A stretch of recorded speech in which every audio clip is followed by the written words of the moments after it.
I'm Rob from Rob's Rides, and today I'm going to be reviewing the Osprey Katari 7. It's a mountain bike pack. I've owned it for about a season and a half now. I really like it. I'm going to tell you why I like it and a few things that I don't like about it. I'm going to go over the features. And yeah, so it's about $120 from Osprey's website.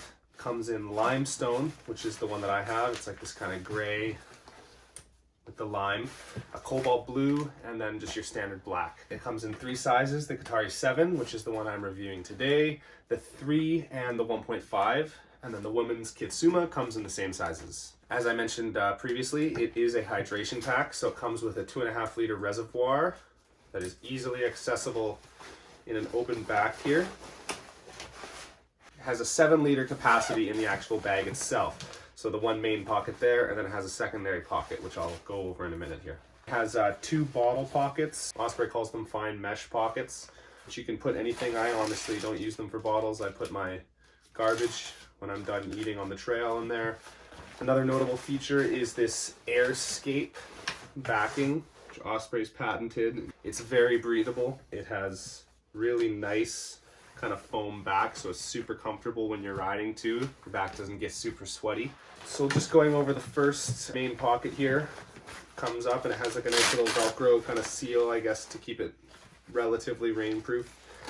And that kind of spreads open wide, and that's your main pocket for this bag. So it's got these 2 kind of mesh pockets. I usually put like snacks in one and like a multi-tool and some tire levers in another. And then a couple of little loops. I guess that's for a pump, I'm assuming. My pump's too big, so I never used them. That's that whole main pocket. It's kind of deep, it goes down to here, but it's because the zipper ends, it's kind of hard to fit anything substantial in the bottom. I find most of my stuff ends up sitting in the top section here. The secondary pocket is accessible by the hydration pack, so you just unclip these 2, and there's a zipper there, and it opens up. Really nice. It's got a little key holder. Once again, I never really use that, but I do put my keys and wallet in there. You could put some sunglasses or something as well. And then obviously the hydration pack section. So there's your 2.5 liter hydration pack reservoir that comes with the pack, and that just slides right in there. There is actually a clip to hold it in. I've just unclipped it for the purposes of the video. And that just comes down the arm through little tubes and clips back closed like that.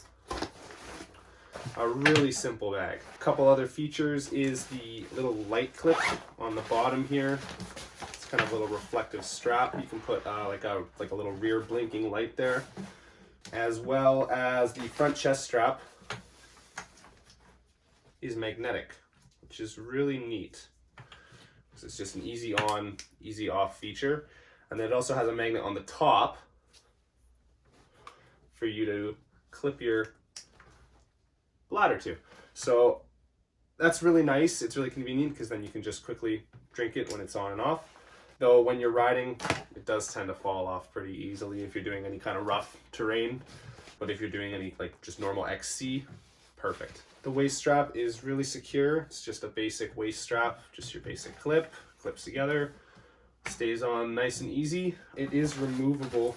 I actually didn't know that, but yeah, I guess you could just pull that right out and this will come off, and then you can just use the chest strap if you wanted to have like a less heavy duty thing. But I mean, personally, I think that the whole reason that this is a biking backpack is because it has this waist strap to keep it secure on your body. So that's my personal opinion. And then one little bonus feature that I often find myself using if I'm going on a shorter ride and I just want to bring this just to not have to use a waist pack, you can take the hydration pack out, and then this whole section here is actually quite large. You can fit a decent amount of gear in there. You could throw a spare rain jacket in there if you wanted.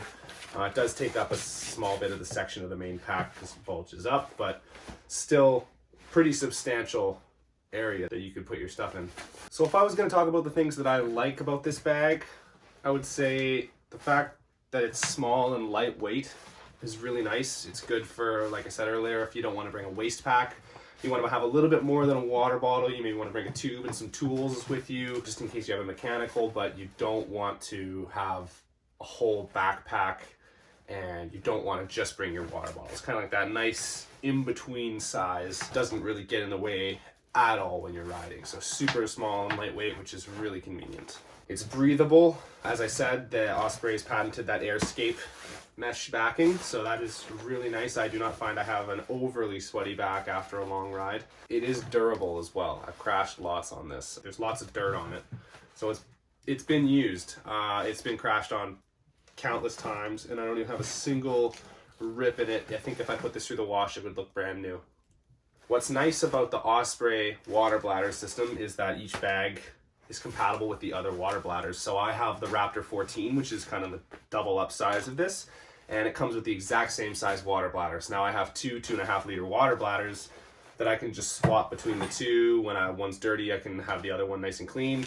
It's really convenient. Osprey's kind of streamlined that whole process. As well, the bladder is easily cleaned, and it says it's top rack dishwasher safe, though I've never personally done that. I just hand wash it. As well as durable, it's really water resistant. Not waterproof, water resistant. So if it's a total downpour, eventually your stuff will get wet. But I've ridden in like just normal rainy conditions and my bag's been soaked.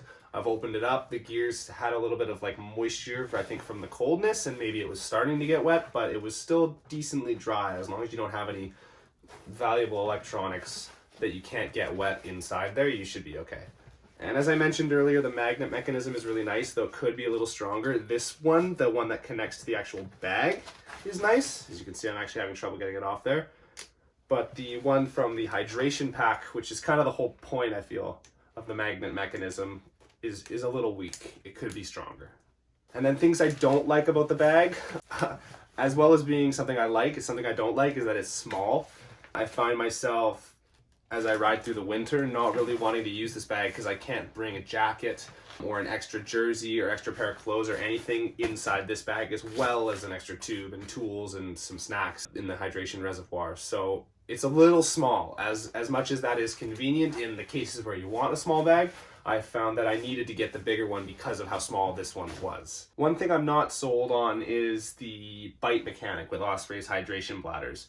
You have to bite down to get the water out, and I find that after an hour or two of riding, you get some gritty dust bits in there, and you can just feel them when you bite down, and I just don't like it. It's just a personal preference, but that's just something I personally noted about the bag that I don't like. So overall, this is a great pack for short rides, maybe no more than a couple hours for a rider that wants, like I said, a little bit more than just a water bottle and like a multi-tool in their pocket, but they don't want to have a whole big backpack. And they like the idea of having the hydration reservoir so they don't have to have a bottle cage. And it's just like kind of that one step up from having a bare bones ride with just a bottle cage. This would be ideal for someone that just wants a few things but doesn't want a waist pack either, because I find waist packs bounce around a lot. And that's one of the main reasons I got this, is because I don't like riding with a waist pack. It bounces around, whereas this with the chest strap and the waist strap is really secure. So I found this just really worked well for someone like that. So all in all, I think the pack's a little small. I mean, it is only a 7-liter backpack. It's a small backpack, but that's just my personal preference. I would recommend this backpack for anybody who goes on shorter rides, anybody who doesn't want to carry a whole lot of kit, but still wants enough to get out of a sticky situation. So thanks for watching, guys, and I hope you enjoyed my review of the Osprey Katari 7 Hydration Pack.